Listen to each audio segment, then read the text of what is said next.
16 वर्षीय अल्पवयीन मुलीसोबत शारीरिक संबंध ठेवून तिला गर्भवती करणाऱ्या 19 वर्षीय मुख्य आरोपीला 10 वर्ष सक्त मजुरी व आरोपीस मदत करणाऱ्या आरोपींना प्रत्येकी 6 महिने सक्त मजुरीची शिक्षा व एकूण 20,000 रुपयाचा दंड ठोठावला आहे.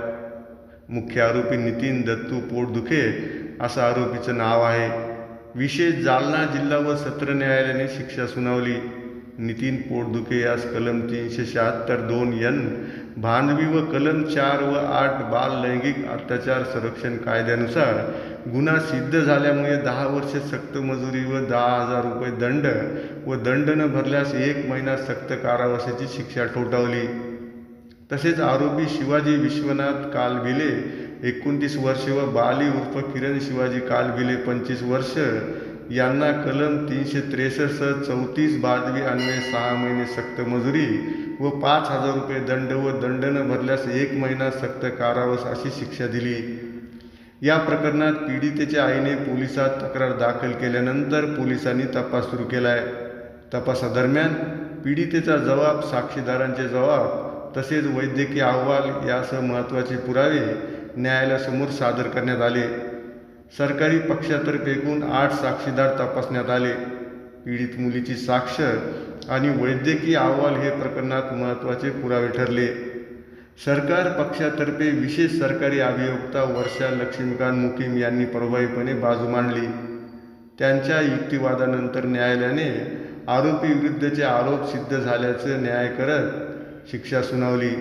प्रकरणाच्या तपासात पोलीस अधिकारी व कर्मचाऱ्यांनी महत्त्वाची भूमिका बजावली. सूर्य 20 मराठी, जालना. च्या अल्पवयीन मुलीसोबत शारीरिक संबंध करून तिला गर्भवती करणारा आरोपी नितीन दत्तू पोटदुखे याला 10 वर्ष सक्त मजुरी आणि या आरोपीला मदत करणाऱ्या आरोपींना 6 महिने सक्त मजुरी व एकूण 20,000 रुपये दंड असा निकाल जालना येथील जिल्हा व सत्र न्यायाधीश रुपेश मोरे साहेब यांनी दिलेला आहे. आरोपी आणि पीडिता यांची गावे जवळजवळ आहेत.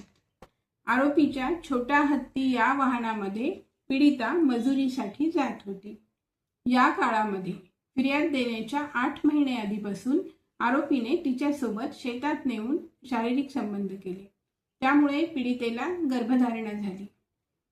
पीडिता तिच्या आईसोबत नातेवाईकाकडे राहायला गेली असताना तेथेही आरोपी, त्याची बहीण आणि भाऊजी गेले आणि तिथून पीडितेला पळवून नेऊन तिच्यावर परत अत्याचार केला गेला. आणि हे शारीरिक संबंध केल्यानंतर आरोपीच्या वडिलांनी सांगितलं की आता पोलीस स्टेशनमध्ये तिला नेऊन सोड, कारण तिच्या आईने मिसिंगची तक्रार दाखल केलेली होती.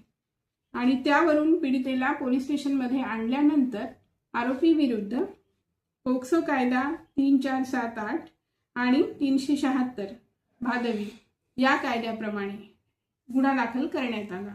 यामध्ये एकूण 8 साक्षीदार तपासण्यात आले आणि यामधील आरोपीचा आणि पीडितेचा वैद्यकीय अहवाल आणि पीडितेला आरोपीपासून झालेल्या बाळाचा DNA रिपोर्ट आरोपीला मान्य आहे. आणि त्यामुळे दोन्ही पक्षांचा युक्तिवाद ऐकून आरोपी क्रमांक 1 नितीन याला 10 वर्ष सक्त मजुरी व त्याला मदत करणारा शिवाजी आणि बाली या 2 आरोपींना 6 महिन्याची सक्त मजुरी, तिघांना मिळून एकूण 20,000 रुपये दंडाची रक्कम पीडितेला देण्यात यावी असा निकाल देण्यात आलेला आहे.